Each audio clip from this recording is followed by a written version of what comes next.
أو حفرة من حفر النار. ما القبر؟ القبر ما بين الموت إلى قيام الساعة، يقال له برزخ أي جنة.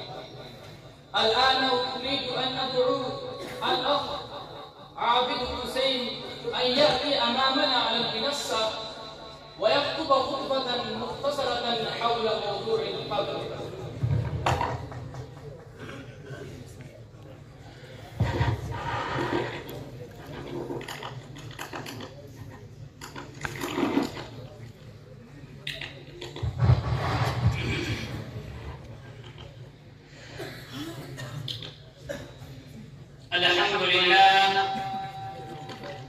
الحمد لله رب العالمين، والصلاة والسلام على سيد المرسلين محمد وآله وصحبه أجمعين.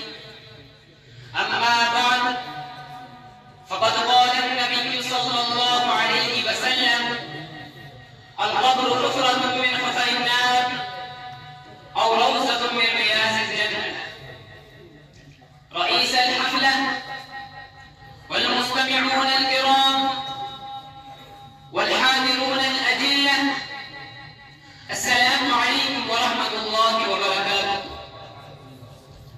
أريد في هذه الحفلة المباركة البهيجة أن ألقي عليكم كلمات عديدة حول الموضوع: القبر حفرة من حفر النار أو روضة من رياض الجنة.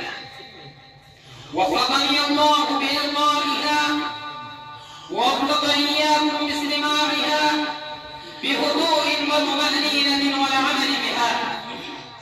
أيها الحاضرون، إن هذا العالم الذي ولدنا فيه وبه نشأنا وترعرعنا وشببنا وهربنا وعملنا فيه عملا صالحا وآخر سيئا حسب استطاعنا، ولا نزال نعمل ما دام من الحياة الفانية المستعارة حتى يأتينا اليقين.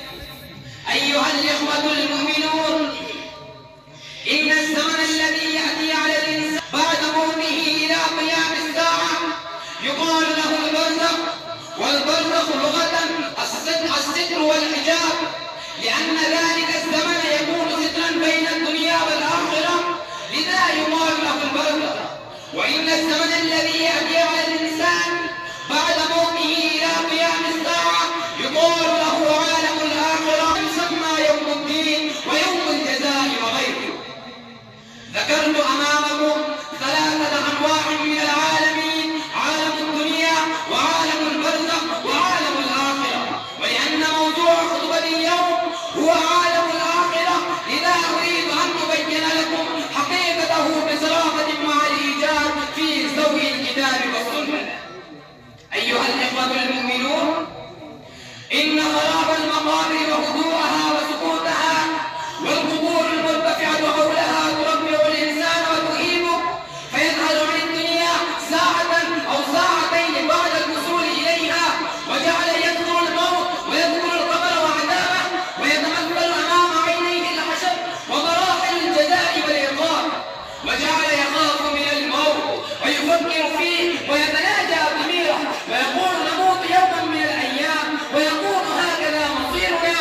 ولكن تزول هذه الكيفية بعد الرجوع من المقابر بعد ساعة أو ساعتين، ويلهيه التكاثر عن المقابر، ولكن الواقع يتمثل أمام عينيه الحشر ومراحل الجزاء والعقاب، وجعل يتغنى بهذا البيت كما قال شاعر حكيم: ألا يقول لم أمنك بدا أتيت وما تحيف وما تحارب.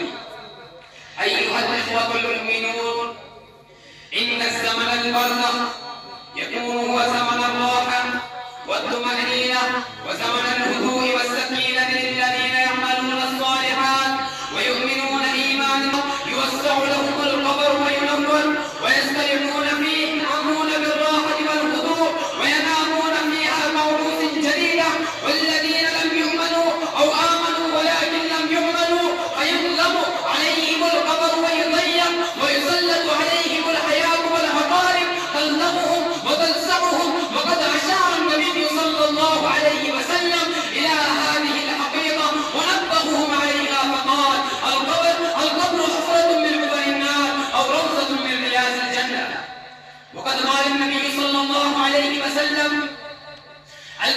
من دان نفسه وعمل لما بعد الموت.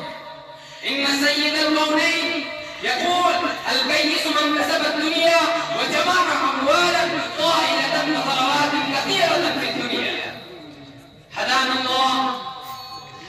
الله ونصرنا في كل حين مآل لكي نقضي هذه الحياة الفانية المستعارة سائلين على كريم يحب الله ورسوله ويرضى.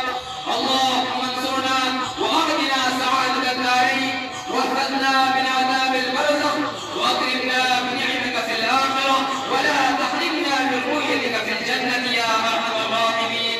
ويا أكتفي بهذا الكلمات وآخر دعوانا أن الحمد لله رب العالمين. ما شاء الله بارك في علمه وعمله